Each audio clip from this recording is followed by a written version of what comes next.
If you used to play Star Wars: The Old Republic and have been wondering about whether it's a good time to return to the game, this video will go through all the pros and cons about the game for returning players, whether you last played a year ago or haven't played since the launch of the game. If you're a new player, you'll want to check out my other video, Is SWTOR Worth Trying, instead.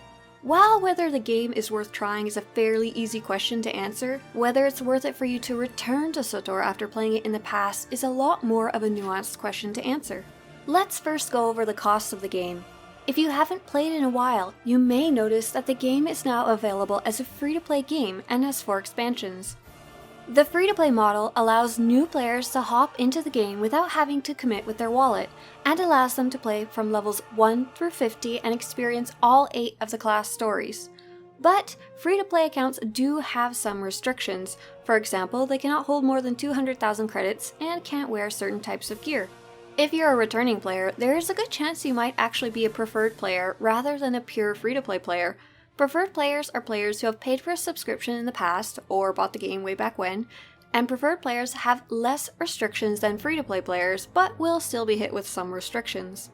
The good news is both free-to-play and preferred status players are more than able to hop back into the game after a break and can visit their characters, continue their class stories, and check out some of the new content in the game for free. The biggest issue you'll likely face will be the lack of access to the newest expansions when you reach your max level. What expansions you have unlocked is based on when the last time you subscribed was. Be aware that if you're returning on a max level character, you'll run into a lot more free-to-play or preferred restrictions if you decide not to subscribe.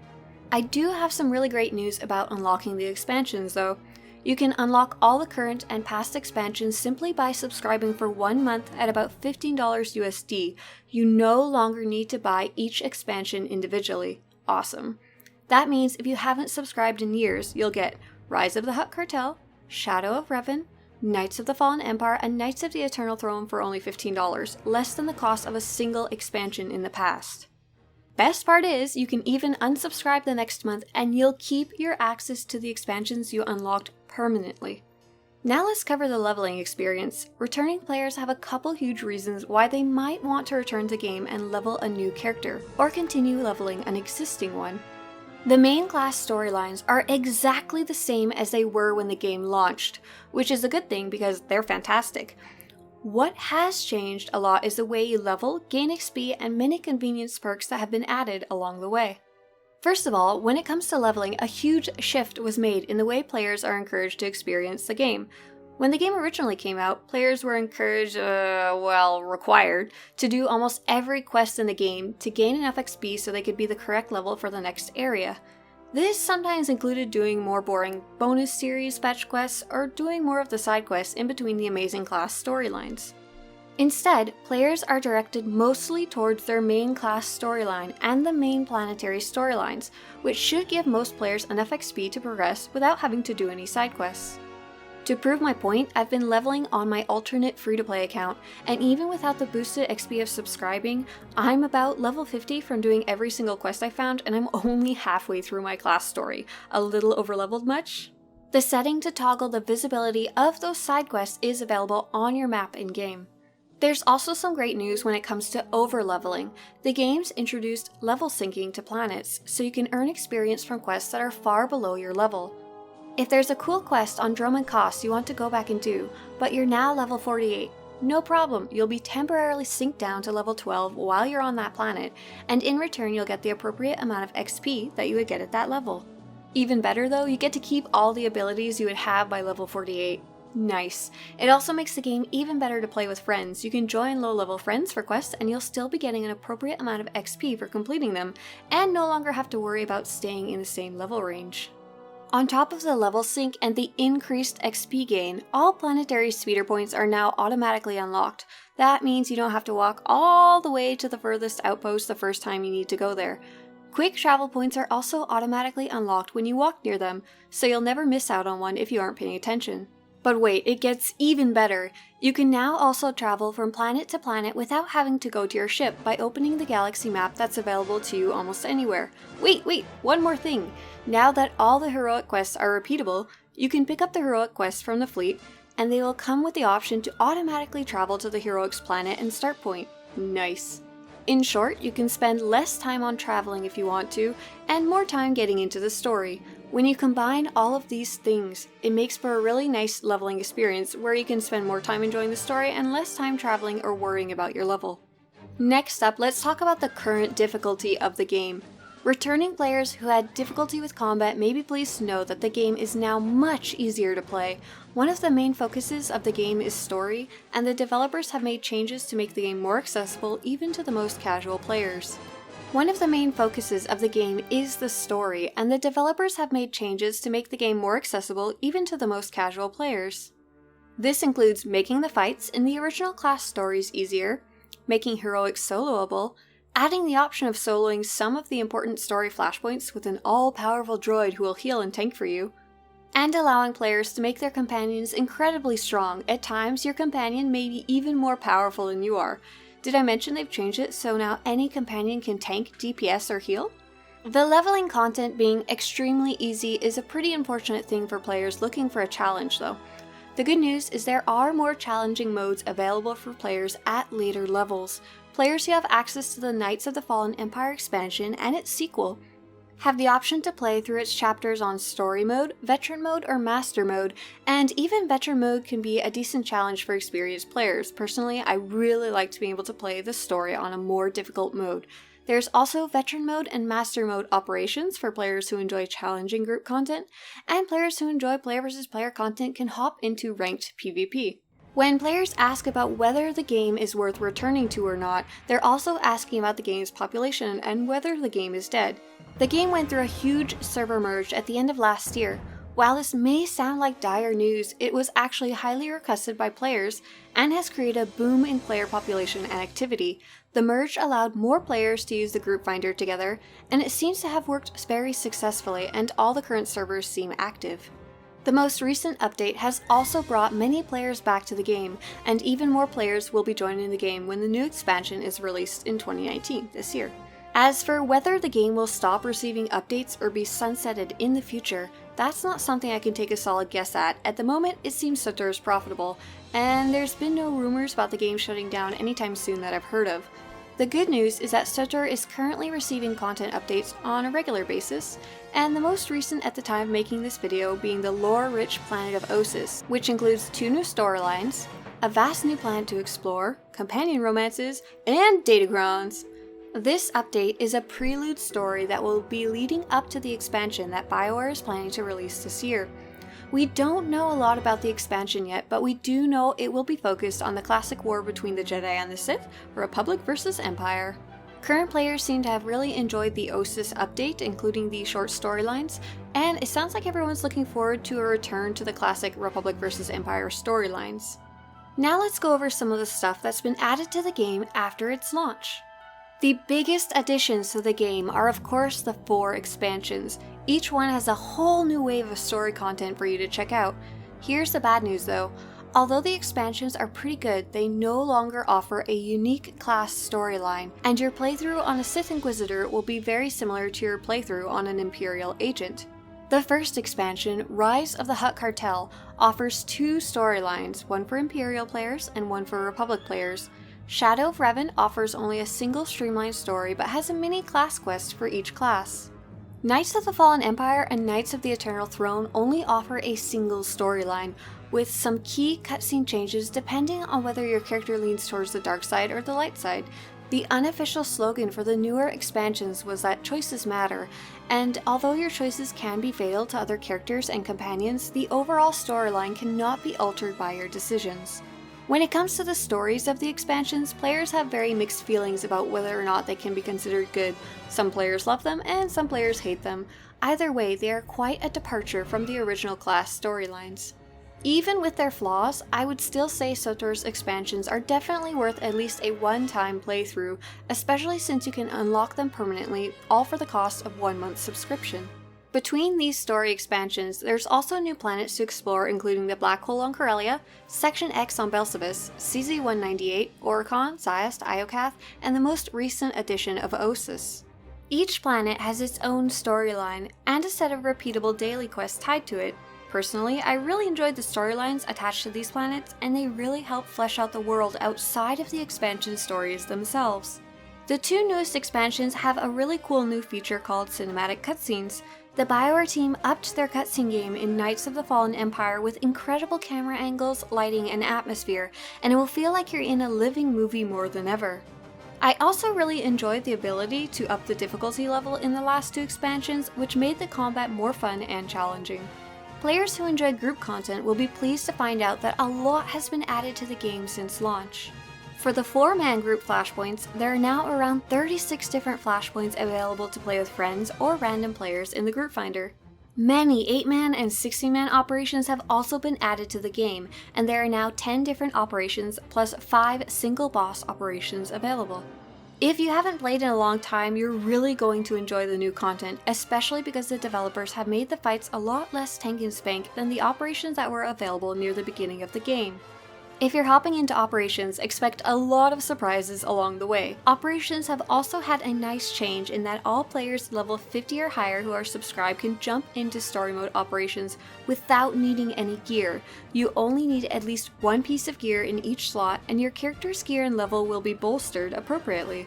That means you don't have to worry about gearing up before jumping into operations these days. Just be familiar with your class and your class's abilities before you jump right in.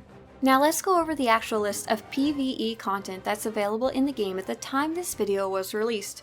For flashpoints, on top of the original 15 flashpoints, we've got 2 Rakghoul flashpoints that were released near the launch of the game called Kaon Under Siege and Lost Island, 2 flashpoints on a planet of CZ-198 called Zerka Corporate Labs and Zerka Core Meltdown, 4 flashpoints released as part of the prelude story to the Shadow of Revan expansion called Incursion on Korriban, Assault on Tython, Depths of Manon, and Legacy of the Rakata, 2 flashpoints on the planet of Rishi as part of the main Shadow of Revan expansion called Blood Hunt and Battle of Rishi, 6 different Star Fortress flashpoints that are tied into the Knights of the Fallen Empire expansion, though I usually only count them as one since they're very similar to each other, 10 uprisings, which are pretty fun, and very short flashpoints without any story cutscenes, each one set on a separate planet and having different fun new mechanics. And 3 story-heavy flashpoints that wrap up the storyline of the Knights of the Eternal Throne called Crisis on Umbara, A Traitor Among the Chiss, and the Nathema Conspiracy. On top of all those new flashpoints, many of the flashpoints from the original launch of the game now also have a solo mode available, so if you missed out on doing them when you played because you couldn't find a group, here's the flashpoints you can now play solo. The Esselis Republic side, Black Talon Imperial side, Terrell 5 and Maelstrom Prison Republic side, Boarding Party and the Foundry Imperial side, Directive 7 and the Battle of Ilum and the False Emperor. In short, the flashpoints that are key points in the story of the Old Republic can now be played solo or in a group. Players who haven't played in a long time who enjoy operations won't be disappointed either. Here's what's currently available in the game.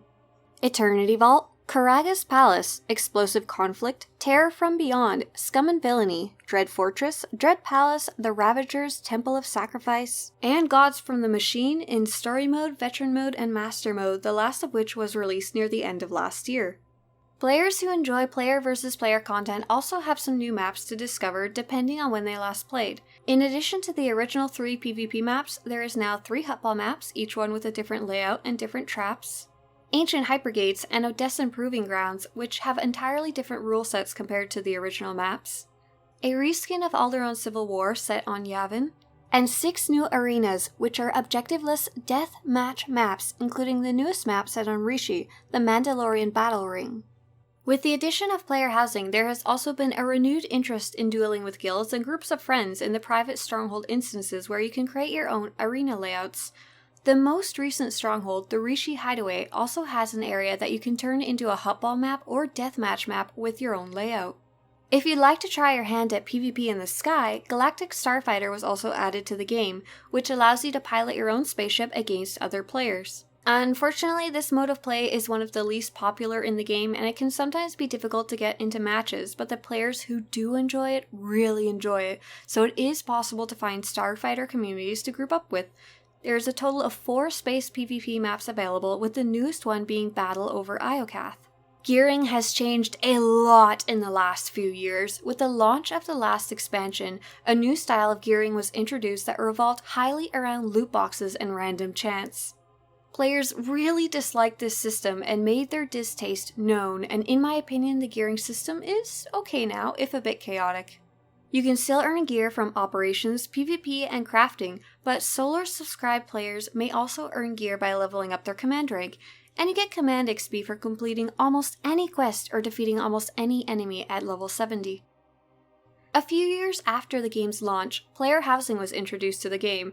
Players can create and share a house between all their characters on a server, and decorate it with decorations from around the galaxy. New decorations are released on a regular basis, and there are lots of convenient decorations like cargo holds and GTNs. Players can get strongholds on these planets: Coruscant, Dromund Kaas, Nar Shaddaa, Tatooine, Yavin 4, Manon, a moving train on the planet of Umbara, and a stronghold with a private beach on Rishi. There have also been some cool updates to cosmetic armor available in the game since launch. One of the big ones is that Outfit Designer. You can now have the appearance of your favorite armor while not sacrificing the stats of the armor you need for combat. Nice. Armors can now be dyed and take on different colors, and there are hundreds of dyes available. There are now animated armors and armors that have a special effect when you draw your weapon.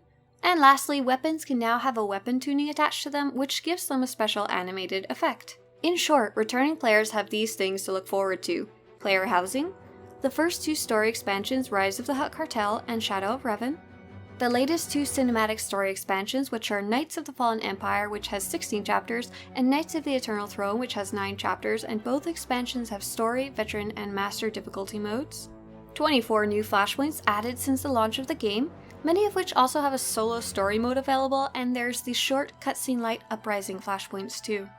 A total of 10 operations are now available in various modes, more PvP maps, Galactic Starfighter, and lots of nice quality of life upgrades along the way. If you didn't hear a single thing on that list that caught your interest, then returning to the game might not be worth it to you.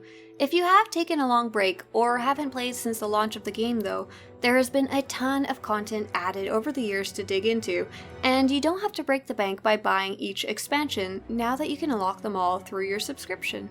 So is Star Wars: The Old Republic worth returning to?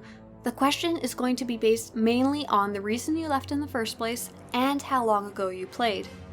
If you left near the launch of the game because you felt there wasn't enough content available, you're going to be blown away by how much is available now. Lots more story, lots more operations, lots more flashpoints, lots more daily planets, and lots more to do in general. On the flip side, if you left a year or 2 ago because you finished all the story, not much has been added to the game during this time frame. The good news is that if you've already unlocked the expansions and are level 70, you can play the 2 new planets of Iokath and Ossus and the 3 new story flashpoints without having to subscribe. If you left before you ever even reached max level, I think it would be worth it to return now that leveling has been streamlined. You'll get to endgame a lot faster and can focus on the best storyline and skip the side quests. If you left the game because you didn't like the graphics or animations, although the graphics are better than they were at launch, at their core they are still the same style 7 years later. Same thing with the combat. If you didn't enjoy SWTOR's combat, it hasn't changed much since launch. Though if you really want to give it another go, I would suggest trying a different class, as different classes can have very different playstyles. If you left due to technical reasons, well, the game still has lots of technical issues, but likely not the same ones as when you left. Might as well give it a shot and see if it works. If you left due to real life reasons, one very nice thing is that because SWTOR is so story focused, expansions never make past storylines irrelevant. You can easily pick up where you left off, or start a new character at level 1, no matter how many expansions have come out since you last played. I hope this video has given you the information you need to help you decide whether it's a good time for you to return to the game or not. If you decide it's not for you, good luck, and I hope you find another good game that you'd like to play. If you decided that it is a good time for you to return, I'm going to be making a video about tips for returning SWTOR players. And separately, if you wanted to return, but you want to take advantage of being able to subscribe just for 1 month to unlock the expansions, I also have a Tips for Subscribed Players video. If you want to show your support for this series, or to have similar videos show up on your YouTube homepage, subscribe to this channel. Good luck, welcome back, and may the Force be with you.